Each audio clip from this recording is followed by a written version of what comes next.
Bismillahirrahmanirrahim. Alhamdulillahirabbil alamin. Wassalatu wassalamu ala al-mabu'uthi rahmatan lil alamin. Nabiyina Muhammad wa ala alihi wa sahbihi wa man tabi'ahum bi ihsanin ila yaumiddin. Amma ba'd. Ini majelis yang ketiga dari pembahasan kita mengkaji kitab Nukhbatul Fikr fi Mustalahi Ahli al-Athar karya Al-Hafidh Ibnu Hajar Al-Asqalani rahimahullahu ta'ala. Kita masih dalam pembahasan definisi dan pembagian al-khabar. Iya. Telah kita terangkan definisi khabar secara bahasa dan istilah. Juga telah kita terangkan apa yang berkaitan dengan khabar dari definisi hadits dan definisi asar. Kemudian pembahasan yang kedua adalah pembahasan yang tertulis di modul di halaman 4. Pembagian khabar ditinjau dari bentuk sampainya kepada kita. Iya. Di dalam Nukhbatul Fikr ini Ibnu Hajar rahimahullahu ta'ala membagi khabar itu menjadi beberapa bentuk. Ada pembagian dan pembagian yang beliau bagi dari beberapa sudut pandang. Ada pembagian khabar bi'tibar usulihi ilaina. Pembagian khabar ditinjau dari bentuk sampainya khabar itu kepada kita. Jadi cara sampainya khabar itu apakah dengan banyak jalan atau jalan yang terbatas? Kalau terbatas dia berapa jalur? Apakah 3 jalur, 2 atau 1? Ini bentuk sampainya kepada kita. Dari bentuk sampainya kepada kita, khabar dibagi menjadi 2. Ada khabar mutawatir dan ada khabar apa? Khabar ahad. Ya, jadi ini pembagian yang pertama yang disebut oleh Ibnu Hajar. Dan akan datang nanti beliau bagi lagi khabar ahad menjadi 2, dari sisi dari sisi al-qabul war rad, dari sisi penerimaan dan penolakan. Iya. Dari sisi penerimaan dan penolakan. Baik. Jadi khabar itu ada yang diterima, ada yang ditolak, khabar ahad. Kemudian di khabar yang diterima ada nanti pembagian lagi oleh Ibnu Hajar. Ada khabar yang dipakai beramal, diamalkan, dan ada yang tidak diamalkan. Dari sisi pengamalan dan tidaknya. Iya. Kemudian ada pembagian khabar nanti pada bentuk khabar yang mardud. Iya. Dari sisi letak tertolaknya. Dan kemudian di akhir buku Ibnu Hajar nanti akan membagi khabar dari sisi nisbat dan penyandaran. Dari sisi nisbat dan penyandaran. Ya, maka ini pembagian ya harus dipahami sebagai gambaran global bagaimana pembahasan ilmu mustalah itu. Jadi khabar di sini pembahasan yang kedua, pembagian khabar ditinjau dari bentuk sampainya kepada kita. Ya, penjelasannya bahwa khabar ditinjau dari bentuk sampainya kepada kita terbagi berapa? Terbagi 2. Ada khabar mutawatir dan ada khabar apa? Khabar ahad. Baik. Pembahasan yang ketiga, definisi turuqul hadits dan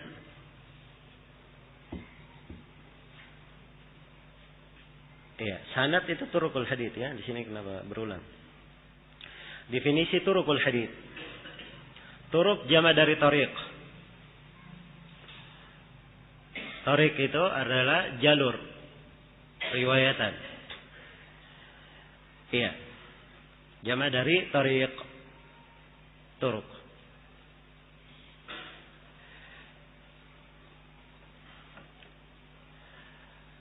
Nah, ini maksud dengan turuqul hadits, maksudnya sanad hadits.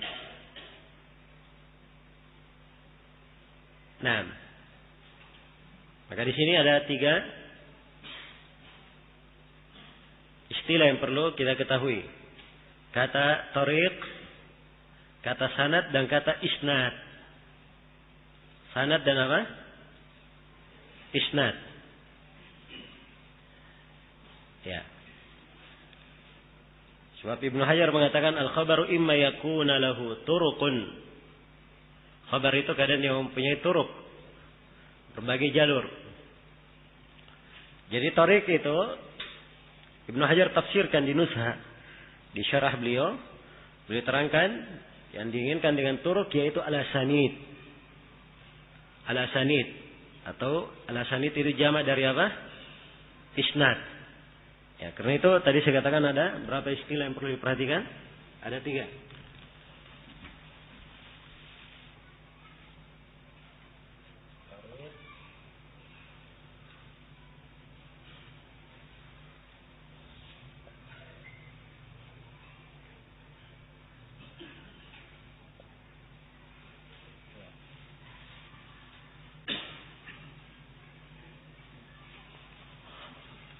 Baik, ada kata tariq. Yang dimaksud tariq adalah apa? Sanad atau isnad, sama. Ya, ada perbedaan antara sanad dan isnad? Hah? Ada perbedaan? Ya, jawabannya sebagian ulama membedakan dan sebagiannya tidak membedakan. Ya. Tapi kalau Ibnu Hajar sendiri beliau samakan. Beliau samakan, di syarahnya beliau samakan. Dan Al-Manawi menyebutkan bahwa secara istilah, kata beliau, amma istilahan fala yashukku muhaddithun anna as-sanad wal isnad mutaradifan. Kata beliau, adapun secara istilah, seorang ahli hadis tidak akan ragu bahwa sanad dan isnad itu adalah sama. Jadi 3 kalimat ini sama maknanya. Tariq, sanad, dan apa? Dan isnad. Tariq, sanad, dan apa? Isnad. Jadi kalau dikatakan turuqul hadits, asanidul hadits, atau sanadul hadits, itu semuanya bermakna apa? Bermakna sama. Baik. Apa itu isnad kalau begitu? Apa itu sanad? Apa itu tariq? Iya. Ibnu Hajar mendefinisikan 2 definisi, maknanya sama. Kata beliau al-isnad hikayat tariqil matan. Dia adalah hikayat yang menjelaskan jalur menuju ke matan. Menuju ke matan hadis. Di tempat yang lain beliau definisikan at-tariq al-musila ilal matan, jalan atau jalur yang mengantar kepada matan. Jalur yang mengantar kepada matan. Ya, karena simpel saja di dalam pembahasan ilmu hadis yang dibahas itu ada 2. Sanad dan apa? Sanad dan matan yang dibahas. Ada 2 ya, sanad dan matan yang dibahas. Baik.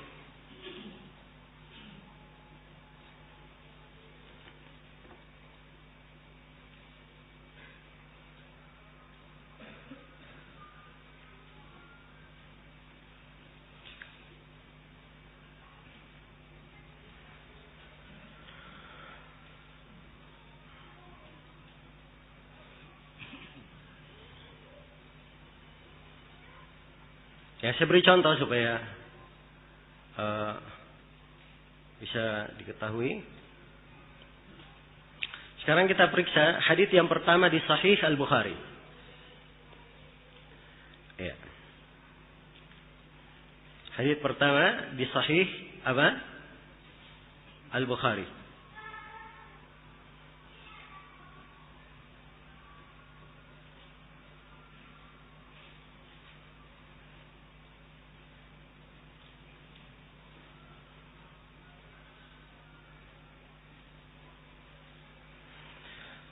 Hadis yang pertama di Sahih Al-Bukhari, Imam Al-Bukhari berkata,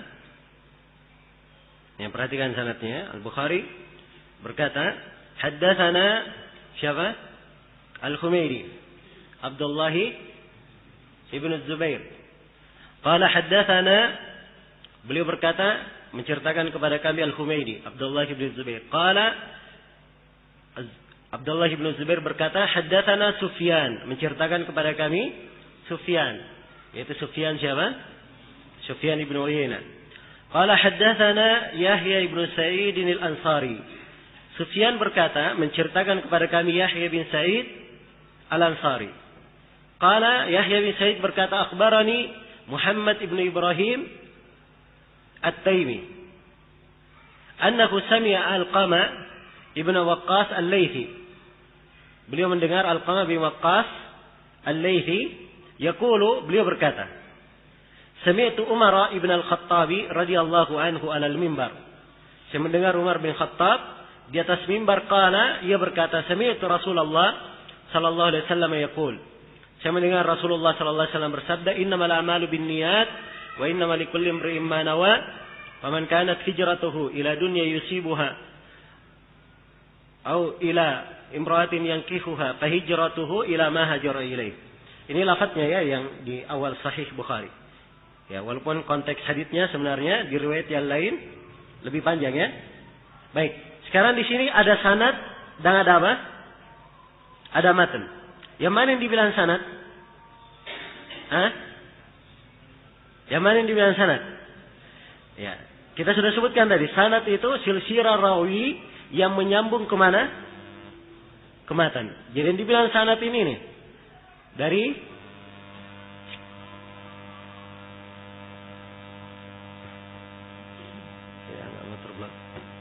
baik. Jadi yang dibilang sanad adalah haddatsan Al-Humaidi terus sampai itu Rasulullah yaqul. Ini dibilang apa? Sanad. Matannya langsung yang diucapkan oleh Nabi. Yang diucapkan oleh Nabi, innamal a'malu binniyat. Itu yang disebut matan. Jadi sanad ini adalah silsilah rawi yang menyambungkan kemana? Ke matan. Itu yang disebut sanad. Jelas ya? Jadi sanad sama dengan isnad, sama dengan tariq, sama dengan tariq. Ya, dan kalau kita bilang sanad, isnad, tariq itu semuanya maknanya sama. Ya, sanad ada yang bersambung, ada yang terputus, kan begitu? Ya, ada sanad yang mengandung cacat dan ada yang tidak mengandung cacat. Yang penting dia ada silsilah menyambung kepada Nabi, itu disebut apa? Disebut sanad. Ya. Ini yang saya kasih di sini dari Sahih Bukhari. Berarti dia sanad bersambung. Jelas ya? Sanad bersambung yang sahih. Dan akan datang nanti kita akan pelajari bentuk-bentuk dari sanad. Bentuk-bentuk dari sanad itu. Ada apa pembahasan-pembahasannya. Jelas ya? Baik. Jadi ini pembahasan yang ketiga tentang turuqul hadits dan sanad al-hadits. Sekaligus saya sudah terangkan tentang matan. Iya.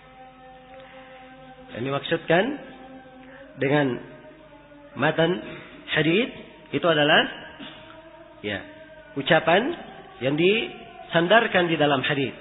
Ya, jadi ini kalau sanadnya menuju kepada Nabi, maka matannya adalah ucapan siapa?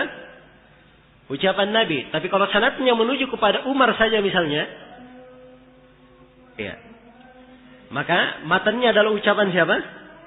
Ucapan Umar. Ya. Kalau misalnya dibawakan sanad menuju kepada Yahya, kepada seorang imam saja, anggaplah misalnya dibawakan sanad menuju kepada Ibrahim, Muhammad bin Ibrahim At-Taimi saja. Berarti matannya adalah ucapan siapa? Muhammad bin Ibrahim At-Taimi. Jelas ya? Jadi begitu. Jadi matan itu adalah pembicaraan yang berada di ujung apa? Yang berada di ujung sanad. Baik. Ini pembahasan yang ke-3. Ya. Kata Al-Hafidz, setelah kita definisikan makna turuq, ya sekarang kita lihat. Beliau membagi khabar itu menjadi 4. Kata beliau, imma yakuna lahu turuqun bila adadin muayyan au ma'a hasrin bima fawqa itsnaini au bihi ma'a abi wahid. Jadi dalam khabar, apakah dia memiliki turuq jalan-jalan bila adadin muayyan, tanpa jumlah, ya, bila adadin muayyan, dengan jumlah yang telah ditentukan. Ini adat muayyan namanya, jumlah telah, atau dia datang dengan jumlah yang tidak ditentukan. Jumlahnya banyak, ya, tidak terbatas. Ya, berapa kalimat tidak terbatas ini akan datang pembahasannya. Ya. Jadi ini kemungkinan pertama, bentuk datangnya berita. Ya. Kemungkinan pertama bentuk datangnya berita adalah dia datang dengan apa? Turuk bila adadin muayyan. Ini kemungkinan pertama. Kemungkinan yang kedua, au ma'a hasrin bima fawqa itsnaini. Atau bisa dibatasi. Jumlahnya jumlah tertentu, terbatas. Ya, baik, kalau terbatas kan bisa dihitung. Berapa jumlah terbatas itu? Ibnu Hajar sebutkan di atas 2. Ya, di atas 2 itu berapa? Hah? Di atas 2 berapa? Di atas 2? 3. Jadi 3, 4 terus ke atas itu apa? Angka bisa dikatakan mahasrin, bisa dibatasi. Tapi ingat ya, sepanjang masih bisa dibatasi. Ya, kalau terus ke atas 1000, 2000 itu tidak terbatas lagi namanya. Sudah banyak ya. Baik. Au bihima, atau dengan keduanya, maksudnya dengan 2. Ya, terbatasnya dengan 2 orang. Ya, ini kemungkinan yang ketiga. Kemungkinan yang keempat, au biwahid, atau jalur itu hanya datang dari satu jalur saja. Ya. Jadi ada 4 kemungkinan bentuk datangnya hadis. Kemungkinan yang pertama, datang dari jalur yang sangat banyak tidak terbatas. Kemungkinan yang kedua, datang dengan batasan 3 atau lebih. Kemungkinan yang ketiga, jalur itu, hadis itu datang dengan 2 jalur. Dan kemungkinan yang keempat, hadis itu datang dari satu apa? Satu jalur saja. 4 kemungkinan. Ya.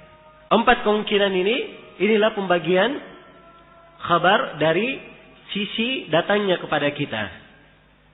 Jelas ya? Dari bentuk datangnya kepada kita. Dari 4 ini kalau diglobalkan bisa menjadi 2. Terbagi menjadi 2. Yaitu menjadi apa? Mutawatir dan apa? Ahad. Ahadnya terbagi 3. Ada hadits masyhur, ada hadits aziz, dan ada hadits apa? Gharib. Baik, karena dia ada 4 kemungkinan. Yang pertama yang dia mempunyai banyak jalur tanpa jumlah yang terbatas. Ini disebut sebagai hadits yang mutawatir. Ini yang pertama ya. Disebut hadits mutawatir. Ini istilahnya. Disebut dengan istilah apa? Hah? Mutawatir. Maka ini istilah mutawatir kita akan terangkan. Yang kedua disebut dengan masyhur. Disebut dengan hadits apa? Masyhur. Ya, yang datang dengan batasan 3 atau lebih itu disebut hadits apa? Masyhur. Yang kedua al-aziz. Ya, yang datang dengan 2 jalur itu disebut hadits apa? Hadits aziz. Dan yang keempat adalah al-gharib. Al-gharib itu dia hanya mempunyai satu apa? Satu jalur saja. Jadi ini 4 hal. Yang pertama disebut mutawatir. Yang pertama. Yang kedua, ketiga dan keempat semuanya kalau digabungkan dia disebut hadits apa? Hadits ahad. Jelas ya? Disebut hadits ahad. Jadi secara global kalau ingin saya gambarkan,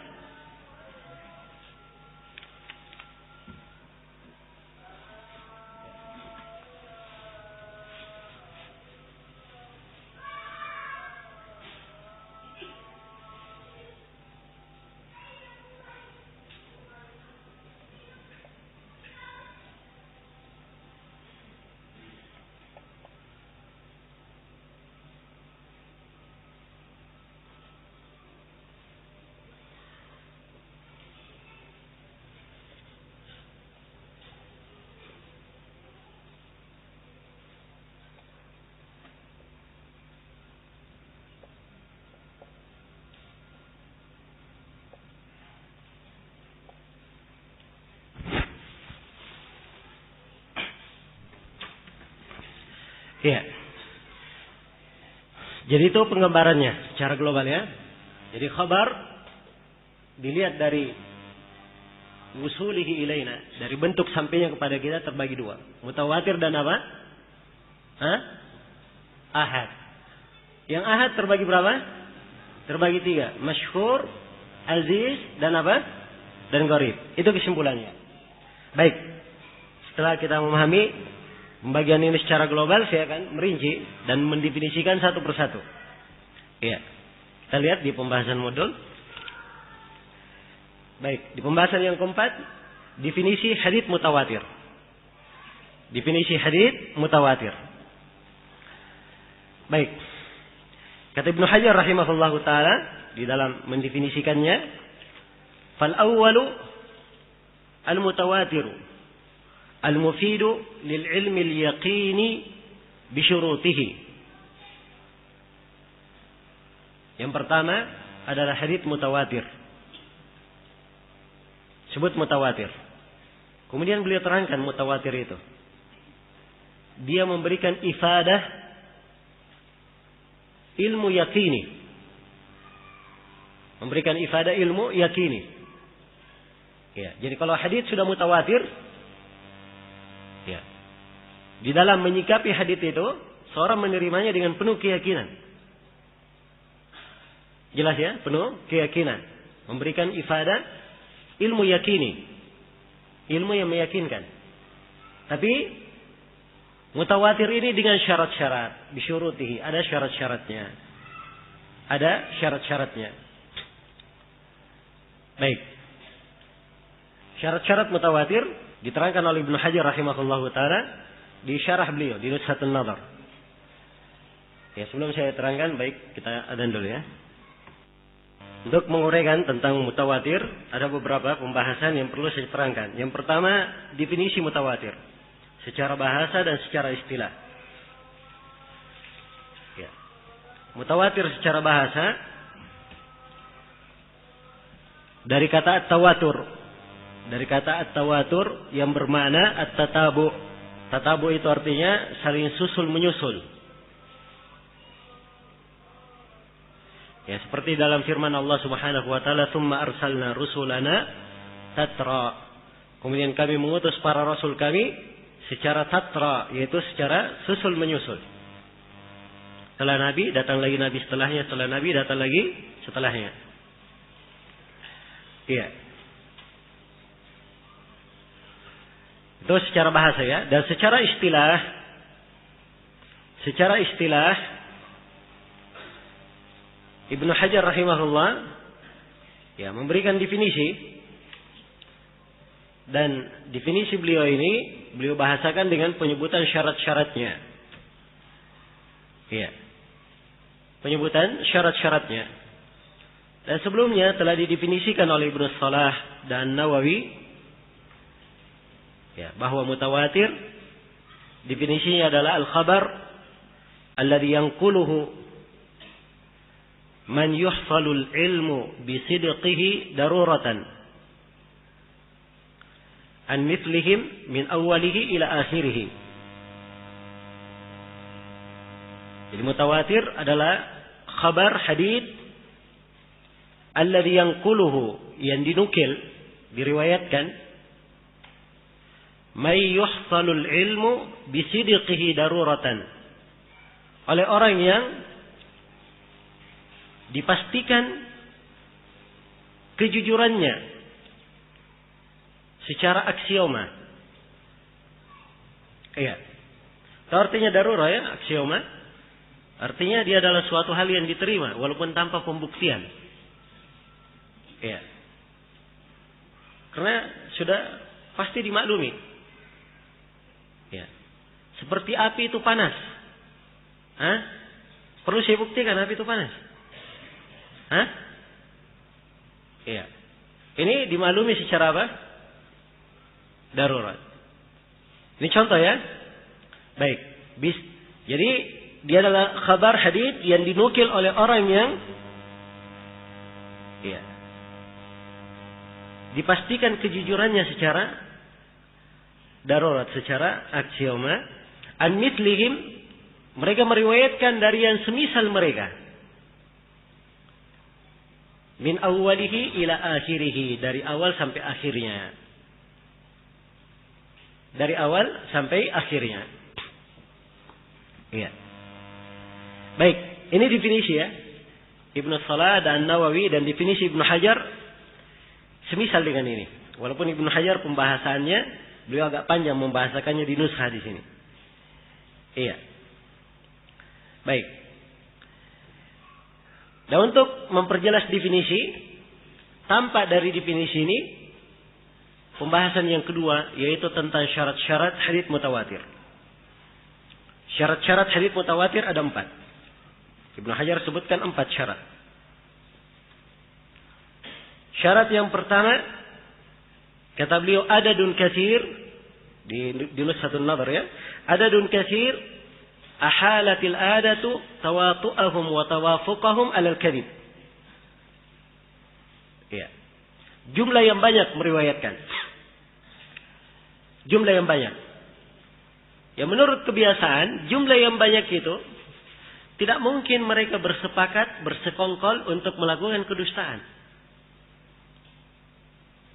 Iya. Misalnya di majelis ini semuanya hadir, duduk. Dan semuanya menceritakan bahwa pada hari Sabtu tanggal 24 Dzulqa'dah telah terjadi pertemuan pelajaran mensyarah kitab apa? Nukhbatul Fikr. Ini kan berita. Ya, antum semua menyampaikannya. Jumlah yang banyak. Ya, kira-kira ada yang ragu? Kalau misalnya semuanya antum bilang, iya, betul kami semuanya hadir misalnya. Kira-kira ada yang ragu? Hah? Tidak. Tapi ini jumlah yang banyak, mustahil. Secara kebiasaan mereka semuanya berkumpul untuk apa? Untuk berbuat kedustaan. Iya. Jelas sampai sini ya? Jumlah yang banyak ini kalau begitu berapa jumlahnya? Ukuran jumlah yang banyak yang dikatakan mustahil mereka berkumpul bersepakat untuk berdusta. Iya. Nah, di sini Ibnu Hajar tidak merinci, karena memang yang benarnya tidak dirinci. Karena jumlah yang banyak itu, iya, tergantung orangnya, tergantung tempatnya, keadaannya, banyak hal yang ditinjau. Jelas ya? Ya. Ada yang mengatakan bahwa jumlah yang banyak itu paling sedikitnya 4 orang, ada yang mengatakan 5 orang, ada yang mengatakan 7, ada yang mengatakan 10, ada yang mengatakan 12, ada yang mengatakan 40, ada yang mengatakan 70. Dan ada yang mengatakan selain daripada itu. Ya. Dan ini semuanya penentuan berapa jumlah batasan, ini pendapat tidak begitu tepat. Ya. Tapi yang dilihat adalah siapa? Adalah keadaan rawinya. Kalau memang ternyata di satu tabaqat jumlah yang banyak cuma 8 orang misalnya, dan 8 orang ini semuanya adalah imam, seperti Imam Malik, Imam Ahmad misalnya. Seperti itu kedudukannya. Kira-kira ada yang meragukan 8 orang ini? Hah? Tidak ada yang meragukan. Sebab kedudukannya memang mereka adalah orang yang sudah apa? Sangat terpercaya di tengah umat. Jelas ya? Karena itu berkaitan dengan masalah jumlahnya berapa? Iya. Ini dilihat pada keadaan periwayatnya. Tapi umumnya seperti yang disebut oleh Suyuti, kebanyakannya 10 umumnya. Ini hukum umum ya. Tapi ya, dan Suyuti sendiri berjalan di atas angka 10 ini atau yang mendekatinya di dalam haditsnya atau di dalam bukunya yang memuat hadits-hadits mutawatir. Iya. Itu menjadi ukurannya. Tapi sebenarnya hakikatnya kita perlu melihat jalan-jalannya. Nah, dari situlah tampak orang yang sedemikian banyak ini setelah dilihat biografi rawinya, kedudukannya dan tingkatannya, barulah tampak, oh, orang yang sedemikian banyak ini mustahil mereka berkumpul untuk apa? Berdusta. Jadi sekali lagi syarat yang pertama diriwayatkan oleh jumlah yang banyak. Iya. Yang mana jumlah yang banyak ini mustahil di dalam kebiasaan manusia mereka berkumpul bersepakat untuk berdusta. Ini syarat yang pertama disebut oleh Ibnu Hajar. Syarat yang kedua, iya. Syarat yang kedua, jumlah yang banyak ini pada seluruh tingkatan sanad. Pada seluruh tingkatan apa? pada seluruh tingkatan sanad. Iya. Harus demikian. Pada seluruh tingkatan sanad. Anggaplah misalnya Imam Al-Bukhari atau hadis dari riwayat Al-Bukhari. Biasanya antara Al-Bukhari dan antara Nabi sallallahu alaihi wasallam itu 4 atau 5 orang biasanya. Jelas ya? Ada sahabat, ada tabi'in, ada tabi'ut tabi'in, ada guru Imam Al-Bukhari. Jelas? Dan kadang kalau guru beliau ini agak turun lagi menjadi 5. Iya. Jelas sampai sini? Maka dikatakan 5 tabaqat, Al-Bukhari 1 tabaqat. Guru Al-Bukhari 1 tabaqat. Gurunya lagi tabaqat yang kedua. Ya, jadi tabaqat periwayatan, ya ini semuanya harus jumlah yang berapa? Jumlah yang banyak. Harus jumlah yang banyak. Jumlah yang banyak di ketentuan yang pertama. Banyaknya mustahil menurut kebiasaan mereka berkumpul untuk apa? Untuk berdusta. Baik, ini syarat yang kedua. Ya, nanti kita beri contoh ya supaya jelas. Kemudian syarat yang ketiga kata Ibnu Hajar, ya. Wa kana mustanadu intihaihim al-his. Ya.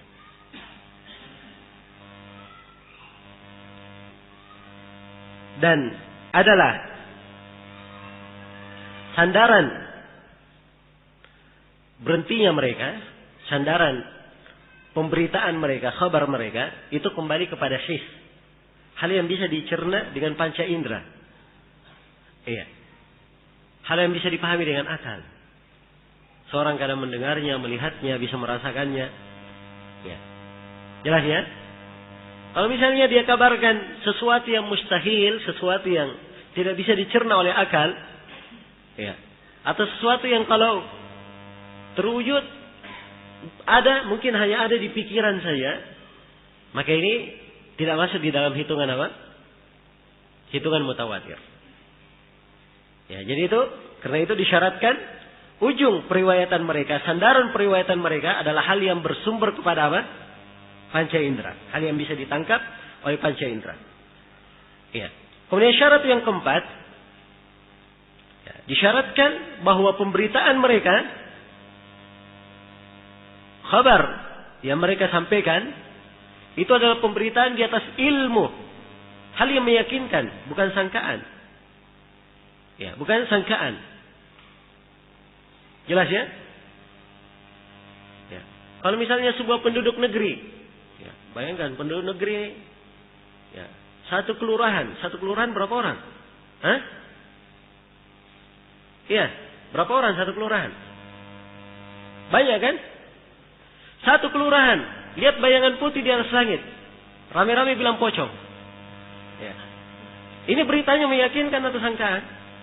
Hah? Sangkaan, bukan meyakinkan. Dari mana lihat pocong ya? Ya. Mungkin saja itu burung putih terbang. Ya. Atau mungkin sesuatu yang lain. Jelas sampai sini? Ya. Maka ini sangkaan, ini tidak diterima. Hal yang seperti ini tidak diterima. Apalagi kalau dia tebak, oh si yang terbang ini kayak mukanya si Anu. Ya.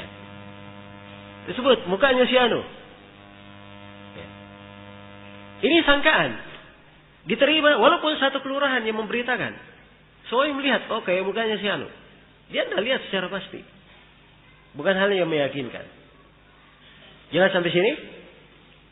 Iya. Baik.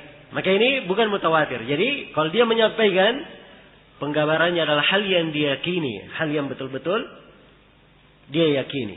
Jadi ini 4 syarat disebut oleh Ibnu Hajar. Kapan 4 syarat ini ada?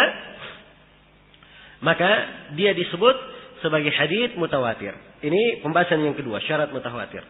Pembahasan yang ketiga, bentuk-bentuk hadits mutawatir. Mutawatir itu ada 4 bentuk. Yang pertama ada mutawatir lafzi. Ada mutawatir secara lafaz dan makna. Lafadznya dari Nabi. Contoh yang paling konkret di sini adalah hadits man kadzaba alayya muta'ammidan falyatabawwa maq'adahu minan nar. Nabi SAW bersabda, "Man kadzaba alayya muta'ammidan falyatabawwa maq'adahu minan nar." Siapa yang berdusta atas namaku dengan sengaja, maka